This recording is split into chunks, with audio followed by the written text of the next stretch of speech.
I'm John McKee, editor of Messianic Apologetics, Messianicapologetics.net.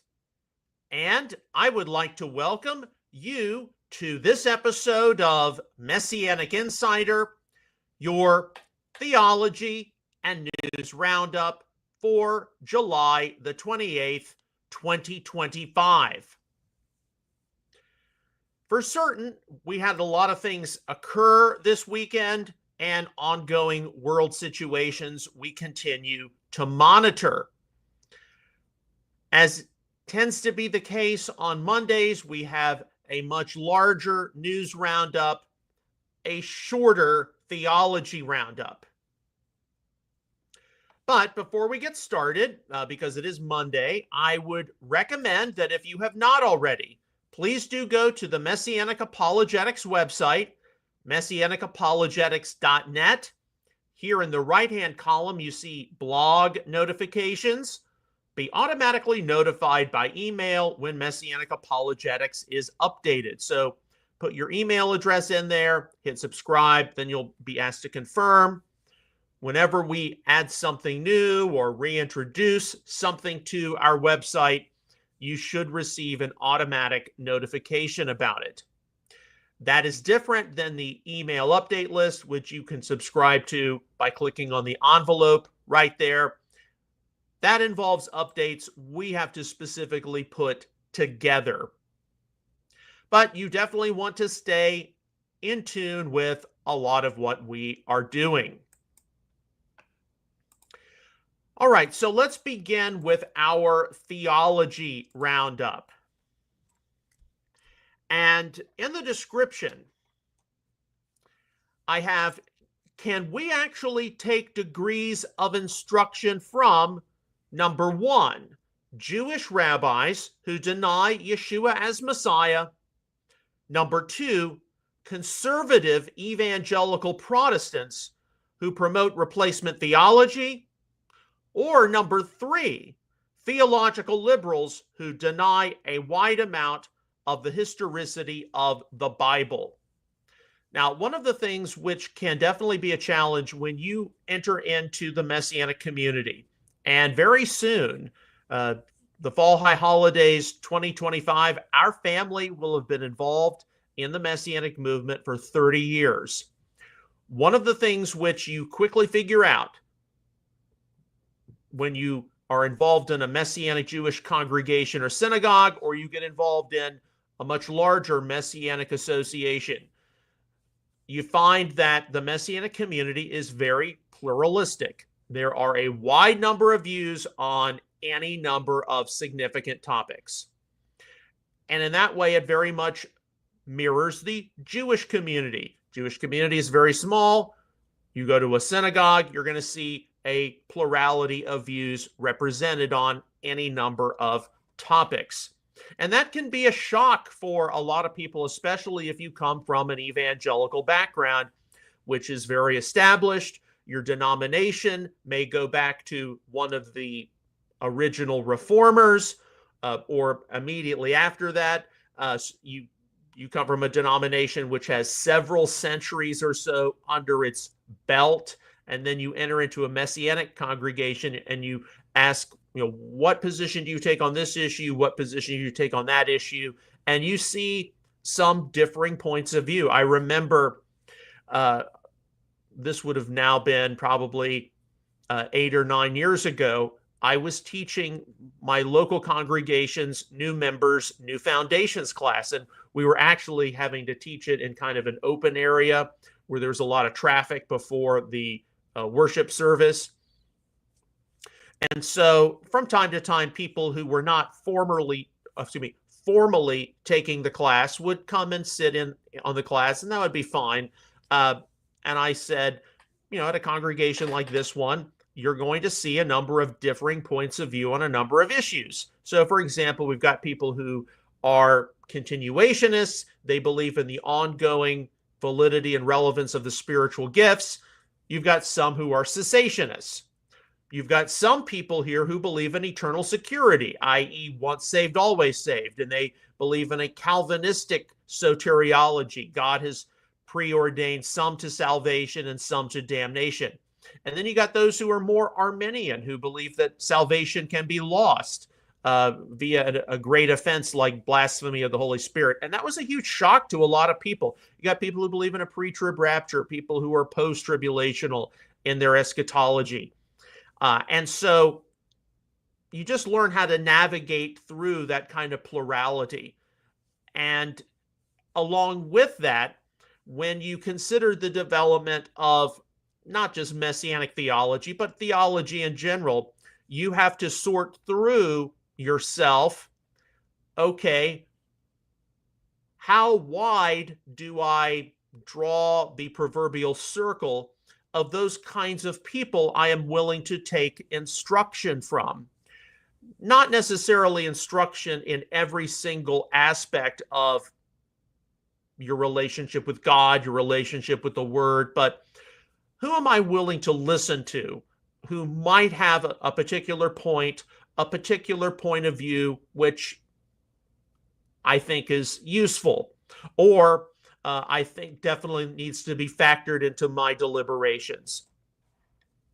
And the three categories I've listed for today: Jewish rabbis who deny Yeshua as Messiah, conservative evangelical Protestants who promote replacement theology, and then finally, theological liberals who deny a wide amount of the historicity of the Bible.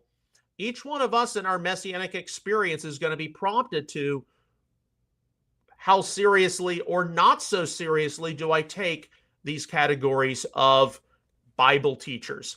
So let's start with number one: Jewish rabbis who deny Yeshua as Messiah. Now, there should be no question that today's Messianic Jewish movement has a theological and spiritual heritage from the synagogue. Why else would the Messianic movement be here, right?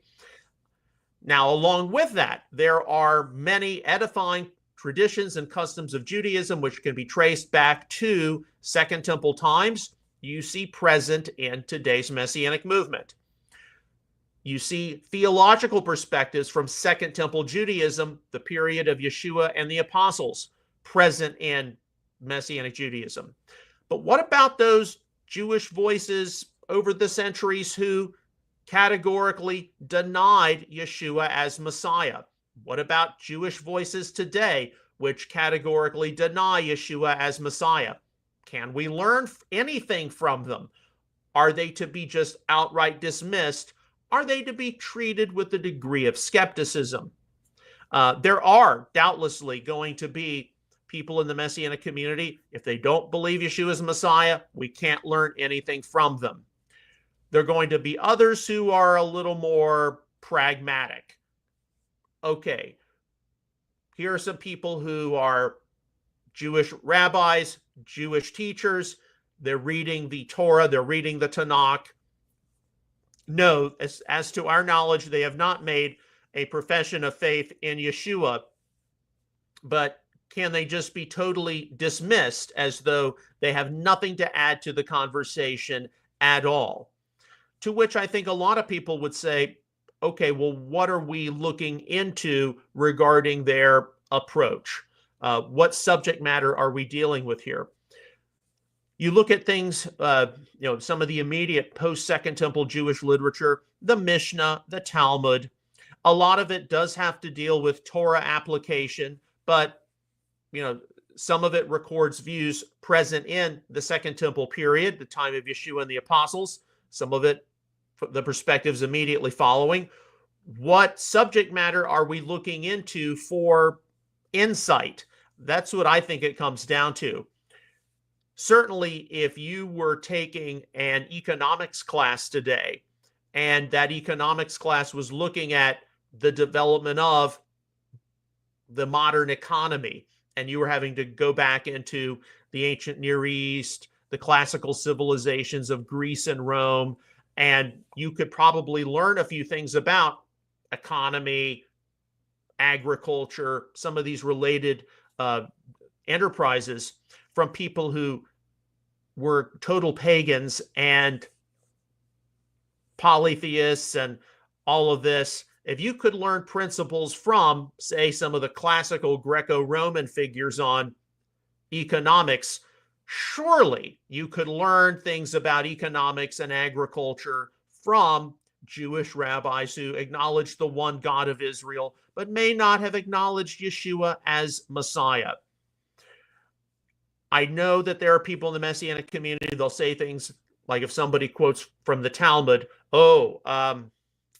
those people denied Yeshua's Messiah, they don't have anything to tell us. What is the subject matter? And actually, in this case, it's better for what Talmudic statement is being quoted. What is the subject matter? Do they have any points or do they not have any points? There are a lot of people who just say, well, the Talmud says this or the Mishnah says that, whatever, and they never give you a reference. Be a Bible scholar. Find out what the reference is. What is the subject matter? What is the point of view? I myself am very targeted in that regard. Simply because someone is quoting one of the rabbis doesn't mean that I should get all upset. What is the subject matter? What is their point of view? What do we have to take seriously or not so seriously? That leads to the second group, conservative evangelical Protestants who promote replacement theology. Now, if you have a commentary set in your personal or congregational library, and let's make it a more modern one, so something produced in the past 50 years or so, it's likely going to have many contributors who promoted some form of replacement theology. The church is the new Israel, apparent promises of a return of descendants of Abraham, Isaac, and Jacob to the Holy Land. That's just to be interpreted allegorically as the relationship Christ has with the church or the bounty we have in him. All right. But at the same time, are there things you can learn from those kinds of teachers? To me, I would say, what is the subject matter? You're probably going to be able to appreciate some of their approaches to the historicity of the Torah and the historical books of the Tanakh. They're not necessarily looking at them as the products of the post-exilic period. The Torah wasn't produced from the JEDP sources after the Babylonian exile. So maybe they promote replacement theology, but they try to have a very high view of the historicity of the Tanakh, that events which are described as taking place actually did take place. Likewise, when it comes to matters of human ethics and morality and contemporary sexuality, they're probably going to have perspectives we agree far more with than disagree. So I think the issue is, what is the subject matter? But when it comes to issues of Israel, contemporary Judaism, Zionism, engagement with some of these perspectives is going to be important, because we want to know, why do they come to the conclusions they come to? What is their reasoning process? Why are they coming to the conclusion that an Isaiah 66:8 has nothing to do perhaps with the creation of the state of Israel, and instead something else, like the birth of the church in Acts chapter 2, or just some symbol of the restoration of God's people in the Messiah, in Christ, that sort of thing. So again, I would say, what is the subject matter? Let's be targeted.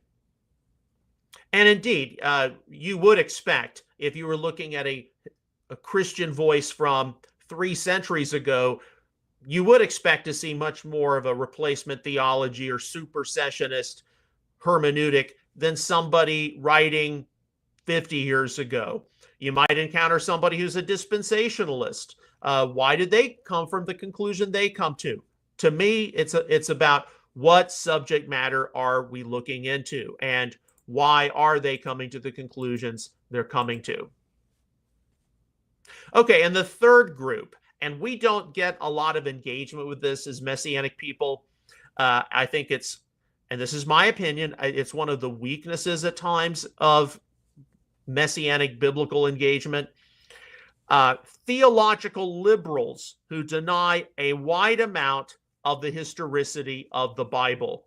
Now, if you have, I'll just use this as an example. If you have like an Oxford annotated study Bible, there are multiple editions of that, you're going to see a lot of introductions and annotations from the critical tradition.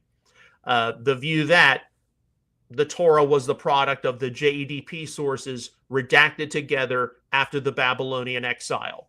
The idea that there were multiple Isaiahs in the book of Isaiah. Even into the New Testament, the apostolic writings. Paul did not necessarily write all of the letters attributed to him. There were some letters which were written a generation or two after Paul to honor Paul's legacy, but they do not genuinely reflect Paul's actual thoughts. Theological liberals who look at a lot of the early chapters of the Torah, certainly most of the book, if not all the book of Genesis, and definitely into the book of Exodus as well. Well, those are just ancient Israel's campfire stories. Things like creation and the flood, those are just the Mesopotamian myths, adapted, changed here and there with some new names. They're just ancient Near Eastern mythology with a Yahwistic twist to them. Likewise, was there really an Exodus? Was it not? It's just a story. Those would be a lot of the things you'd see theological liberals advocate. Was there really a King David? How extensive was the ancient kingdom of Israel? Even did the northern kingdom have one version of God, or did it worship a deity separate from the southern kingdom? These are big liberal questions which we have to sort through as interpreters sometimes. And while it's easy to say, well, an Oxford annotated study Bible that's going to have a mostly liberal Protestant contributors, how many of you have a copy of the Jewish study Bible? That's pretty liberal as well. But do these liberal interpreters have anything to say, anything to contribute at all to one's examination of the Word? And I think that in this regard, what is the subject matter in view? What are you investigating? If you're looking into a particular topic and you're looking at Jewish perspectives, evangelical Protestant perspectives, sooner or later, at least as one triangulates point of view, you're going to have to consider what different, more progressive or liberal examiners have said and have concluded. And yes, it can be very uncomfortable, but we live in a world today where, because of technology, you can find different points of view on different subjects very quickly. Younger people are definitely exposed to them. And how do we better engage with this? Because once in a while, a liberal scholar, while you may not necessarily agree where they stand on the historicity or reliability of the text, a liberal scholar once in a while will raise a point or two. It's like, I never thought about that. They're not always all wet. You just don't know. But can we take degrees of instruction from Jewish rabbis who deny Yeshua as the Messiah, conservative evangelical Protestants who promote replacement theology, or theological liberals who deny a wide amount of the historicity of the Bible?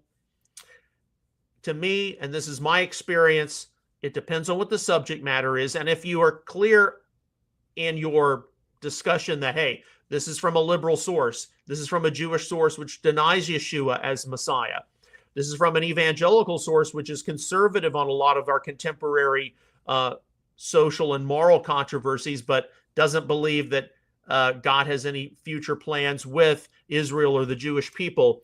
If we can recognize what their perspective is, then we can properly weigh it. And we can say, they're right on this, or they make a good point.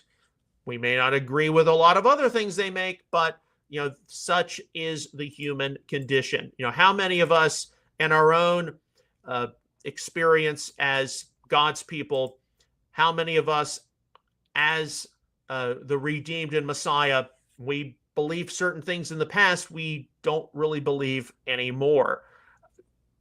And why is that the case? It's because we often had to account for new perspectives, new information. Yes, indeed, sometimes the Holy Spirit got a hold of us and said, hey, what you believe is wrong, you need to change.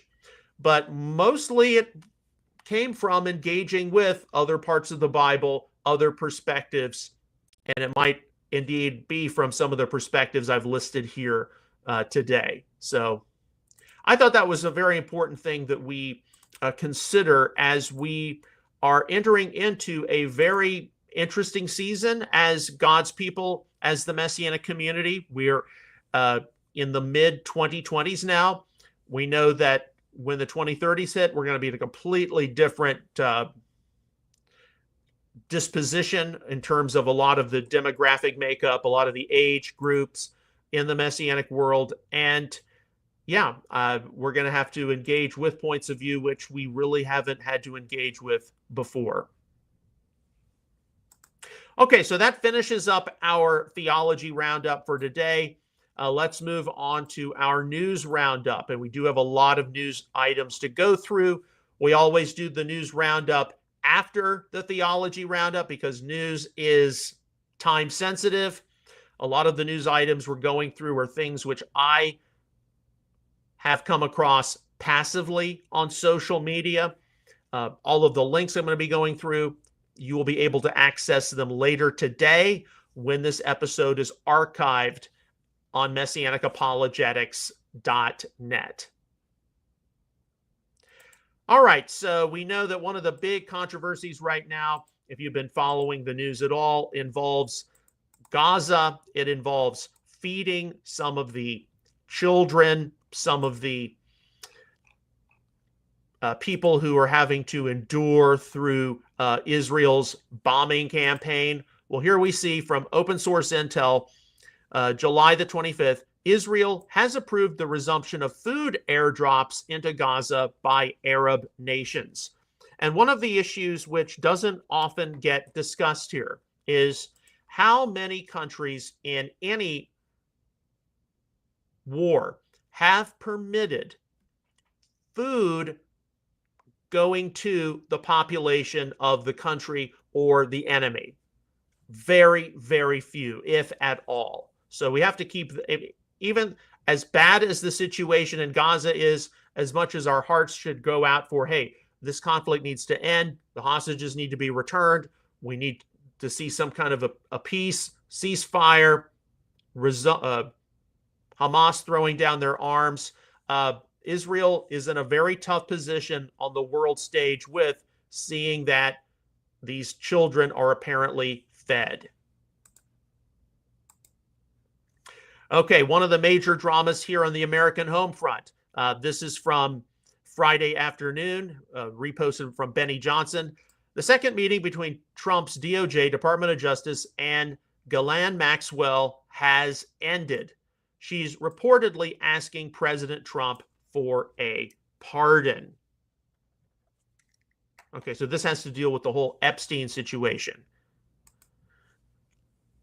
Also from the 25th of July, so this would have been Friday, from the New York Post, convicted sex trafficker Ghislaine Maxwell answered questions from Justice Department officials about 100 different people linked to late pedophile Jeffrey Epstein, an attorney for the disgraced socialite, claimed Friday, following 2 days of questioning by Deputy Attorney General Todd Blanche. So apparently, Maxwell has given a lot of information about the client list, a lot of different information about what was going on. What's going to come out of this, we don't know yet, but we know that the wheels are turning. And with that in mind, I personally can't see how this is going to end up good or positive. But we do know that this is a situation which is ongoing. We wait, and we will just have to see what actually ends up happening.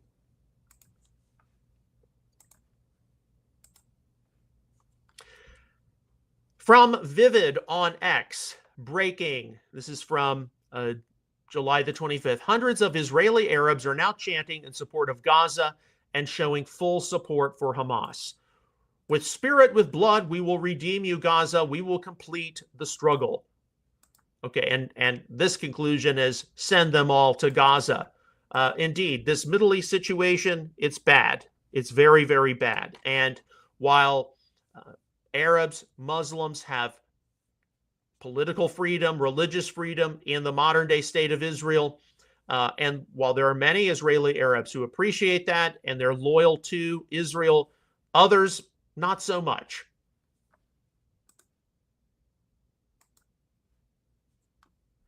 Okay, change topics ever so slightly. This is from New York Next, part of the New York Post, I believe.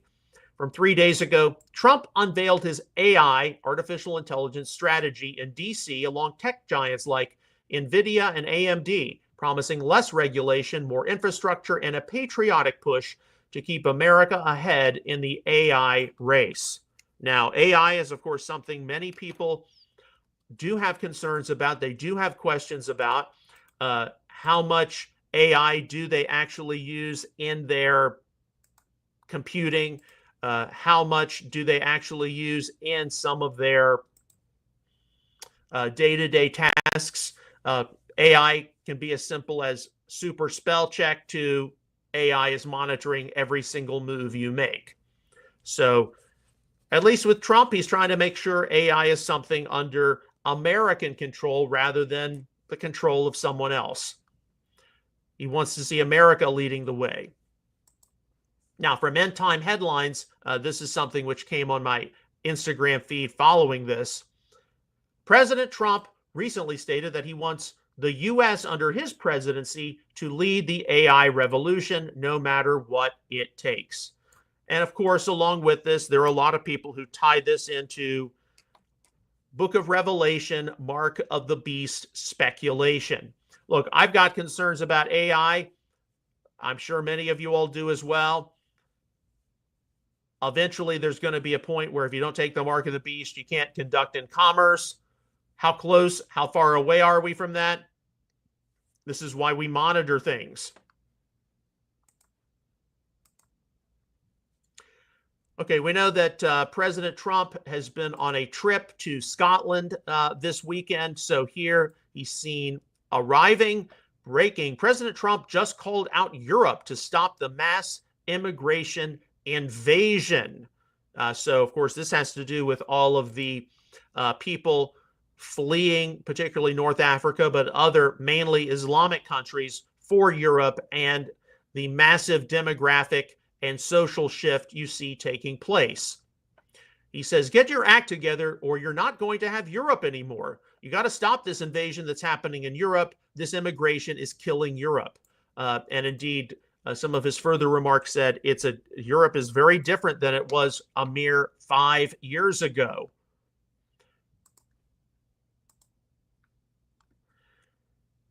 Okay, here you have UK PM Keir Starmer says he's unwilling to recognize a Palestinian state so long as Hamas is in power.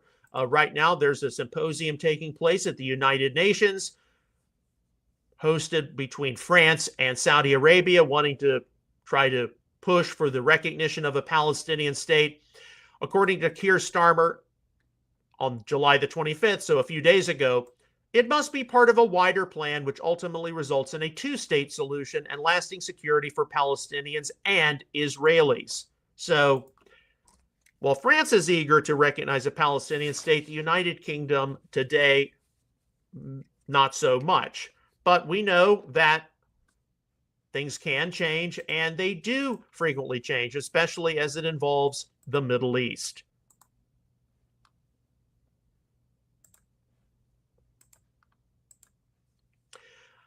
Okay, this was posted July the 25th, so on Friday, regarding hundreds of aid trucks are stuck inside Gaza. Israel cleared them. The UN refuses to distribute.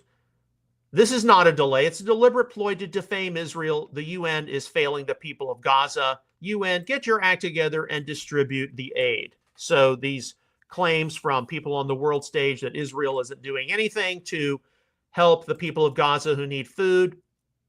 Here, they're shifting the blame back to the UN, which is, or at least was, not cooperating.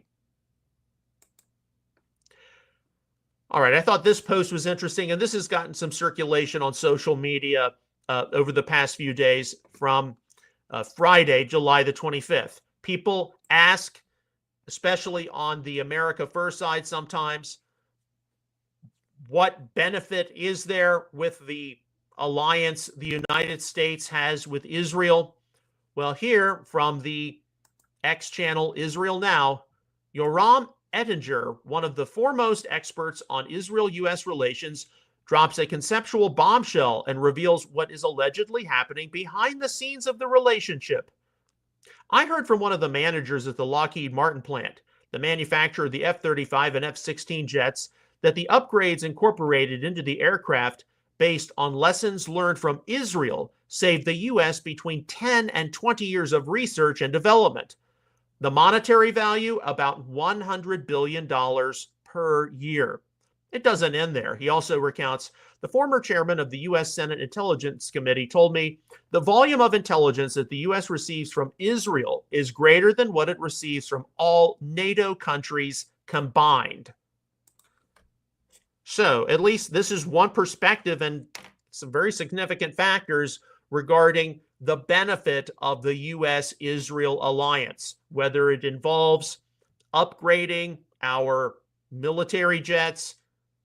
We get more intelligence from Israel than we get from other NATO members put together. That's pretty significant.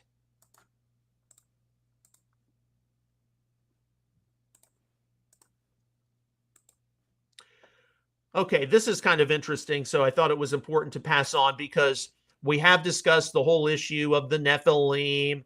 Different articles on charisma talk about the return of the giants of Genesis 6, and they tend to associate it with UFO, alien, extraterrestrial types of issues.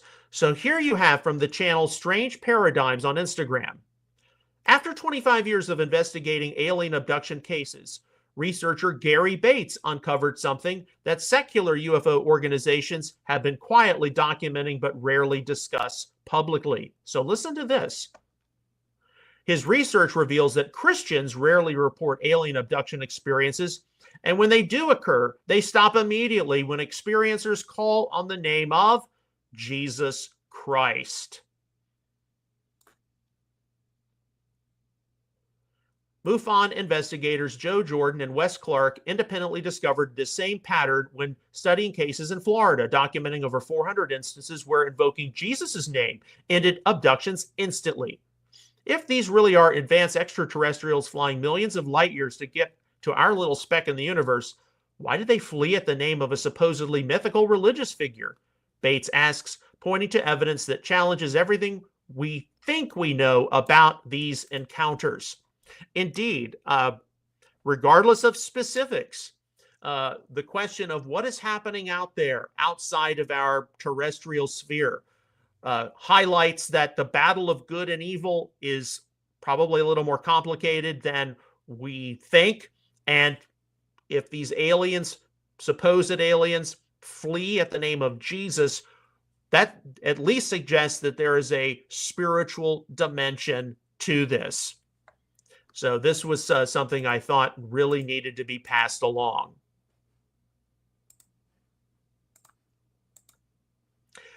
Okay, this is another one. This is from July the 25th, 7:40 p.m.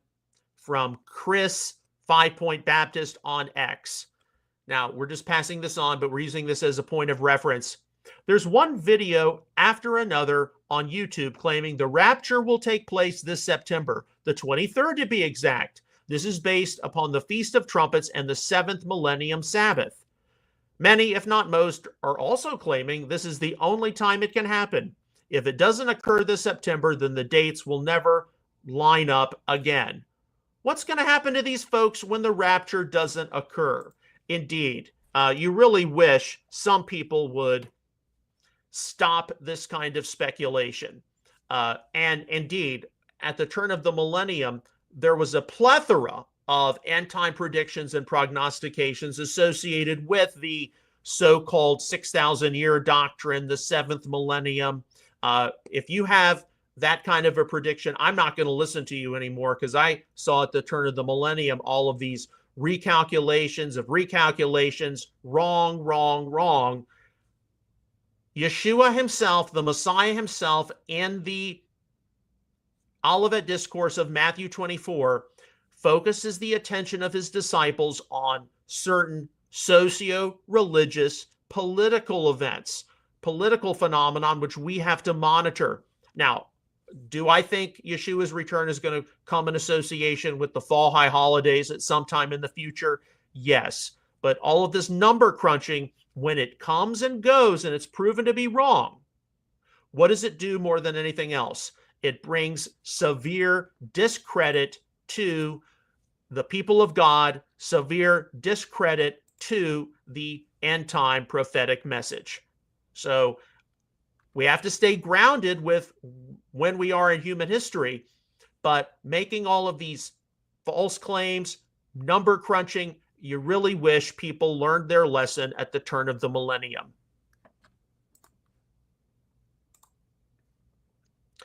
Okay, from Visegrad 24, this is from July the 26th. Breaking. Crown Prince Pahlavi Reza reveals that 50,000 Iranian government officials and army officials have signed up to join the opposition through the special website for defections that he launched during the 12-day war between Israel and the Islamic regime in Iran. Okay, so the Crown Prince of Iran, who is in exile, set up a website. Hey, if you're going to defect, let us know who you are. According to this report, 50,000 Iranian government officials and army officers have already done this. Excuse me, army officials have done this. How accurate, how inaccurate is this? How many people just see which way the wind is blowing and are switching sides? Look, we know that the return of the Shah to Iran would result in a free and democratic Iran with religious freedom, and it would certainly be a benefit to peace in the Middle East, stability in the region. What's going to happen? What's not going to happen? We just wait and see. Here we have from July the 26th, 2025. After Israel publicly shamed the UN into restarting aid deliveries, the backlog of aid waiting inside Gaza has gone down from 950 to around 400. And indeed, I have no problem with different world leaders who want to stress that, feeding the hungry of Gaza is something which needs to be done. But let's not try to twist the information. Back to the American home front from Fox News, July the 26th, 9:17 a.m. Director of National Intelligence Tulsi Gabbard calls out the mainstream media's handling of the newly declassified documents in the Russiagate scandal, accusing them of not dealing with the truth that has been revealed. Indeed, what is going to happen in the coming days, coming weeks with this whole Russiagate issue? From Open Source Intel, July the 26th, so this would be Saturday afternoon. Canadian Prime Minister Mark Carney says that Canada will move to formally push a Palestinian state at the United Nations. So, of course, we got France pushing for it. Now Canada apparently pushing for it. Okay, some of you all have seen different versions of this. This is regarding Dan Bongino, who is the deputy director of the FBI. This is from Breitbart, although it's got a lot of circulation in other platforms as well. FBI Deputy Director Dan Bongino revealed that he was shocked to his core by the Federal Bureau of Investigation's discoveries regarding matters relating to corruption and political weaponization, adding that he would never be the same. Okay, now, yes, Bongino was formerly a Secret Service agent, then he was a personality. Now he's deputy director of the FBI. What else is he going to say in the coming days and weeks, which a lot of people here in the United States are probably not going to like? From open source intel, although this has got circulation on other platforms as well, Mossad-linked Persian account says Iran's supreme leader Ali Khamenei is now largely inactive, spending most of his time asleep or relying on heavy drugs. Is that true? Is it not true? You got to believe that, especially in light of what just took place with the 12-day war, the man is not only older, but under a huge amount of stress. And so being asleep much of the time, being on some kind of drugs, that is not terribly surprising if it's accurate. From Rapid Response 47, this is obviously a clip from Fox News, CIA director, so that's John Ratcliffe. They conspired against Trump. They conspired against the American people. The people behind this are still furthering the conspiracy. This is talking about Russiagate, going back to the start of Donald Trump's first term. So 2017, did the Russians try to manipulate the election in his favor? Or was this something concocted by the outgoing Obama administration? Also from Leading Report, July the 27th, so this is yesterday, CIA Director John Ratcliffe suggests that indictments and potential prosecutions may be forthcoming for John Brennan, Hillary Clinton, and James Comey in connection with the Trump-Russia collusion narrative conspiracy. Yeah, we don't know what's going to happen. The casualty in this, more than anything else, is the trust and faith the American people have in their government, whether you're on the right or the left. Who can we trust? But what's going to happen? We will wait and see.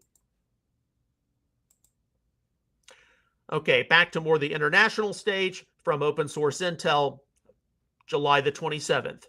French Foreign Minister Jean-Noel Barrot says that starting this week, Arab nations will publicly condemn Hamas and call for its dismantling for the first time, an action he believes will fully isolate the group.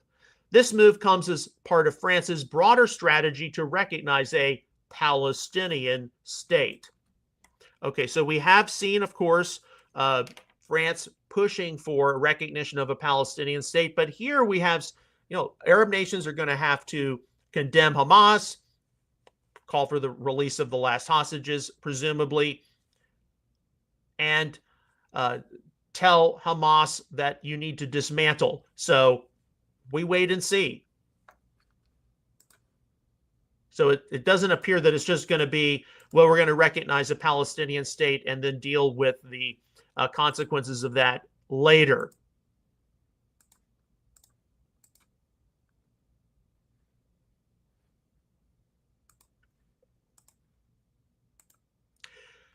Okay, so this is from yesterday, the New York Post. Breaking.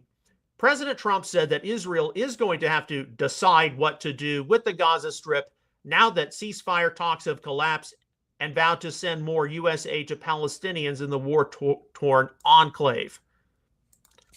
Yeah, this is not a good situation regardless of how you look at it. Okay, 4 more stories.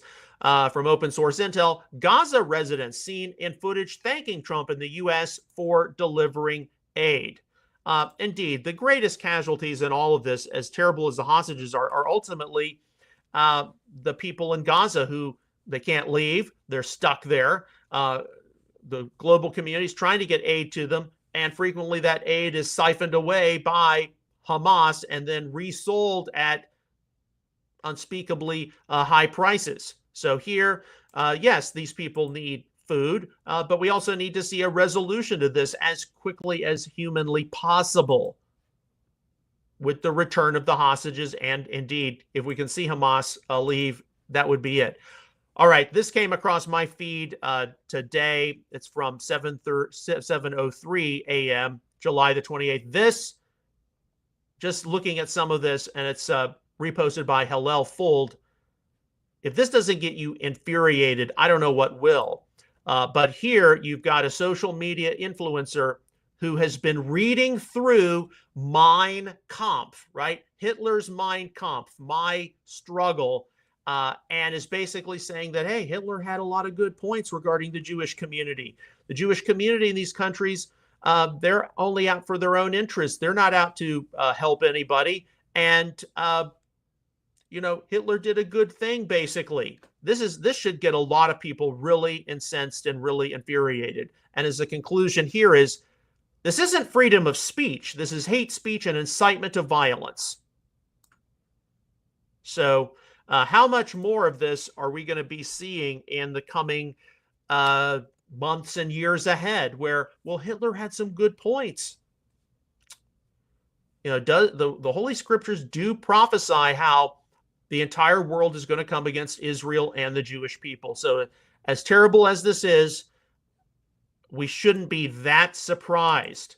But we also need to recognize that all hope is not lost. We're not at the end of the end. And we just have to watch, monitor, and especially see who pushes back at this kind of stuff. Okay, President Trump, he's in Scotland with UK Prime Minister, July the 28th. So this is from this morning, sent on by Open Source Intel Defender. US President Trump tells reporters in Scotland that he is giving Russia and President Vladimir Putin 10 to 12 days from today to begin serious negotiations to end the invasion of Ukraine, adding that there's no reason they're waiting. It's 50 days. I want to be generous, but we just don't see any progress being made. So Trump getting really firm that, look, we're going to give you 50 days. Now we're going to give you 10 to 12 days. This is a conflict which needs to end. We know Trump has ended a conflict between Israel and India and Pakistan. He wants to see an end to the conflict between Israel and Hamas. Took decisive action in the 12-day war, bombing the Iranian nuclear facilities. Our final story will deal with the whole Thailand-Cambodia situation. Yeah, this situation, Russia-Ukraine, needs to come to a conclusion. And hopefully it can if he talks strong, threatens unspeakable sanctions, unspeakable tariffs. Hopefully it will draw Russia and Ukraine back to the negotiating table and they can actually hammer something out. And our final story, also open source intel. This is from earlier this morning. Less than 24 hours after Donald Trump warned that he wouldn't make any deal with Thailand or Cambodia, presumably economic deal, unless they stopped the fighting, both countries agreed to an immediate and unconditional ceasefire starting at midnight. So we wait and see what's going to happen with Russia, Ukraine, but we know that it can happen elsewhere, like with this conflict, which just appeared to be a border skirmish, which got out of control, out of hand. So as always, my friends, ladies and gentlemen, continue to pray for world peace and stability. As I told someone recently, and I've told you this many times before, we as sons and daughters of the King of Kings and Lord of Lords have access to the infinite power of heaven. We can call on the Lord for his protection of our lives, his provision for our families, matters of his kingdom. And we need to call on him perhaps now more than ever.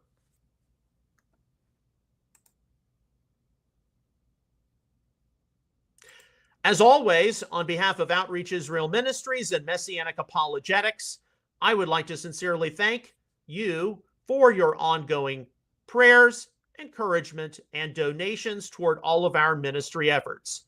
You can give online at outreachisrael.net/support. We'll see you again tomorrow with another episode of Messianic Insider. Until then, may God bless you, shalom, and take care.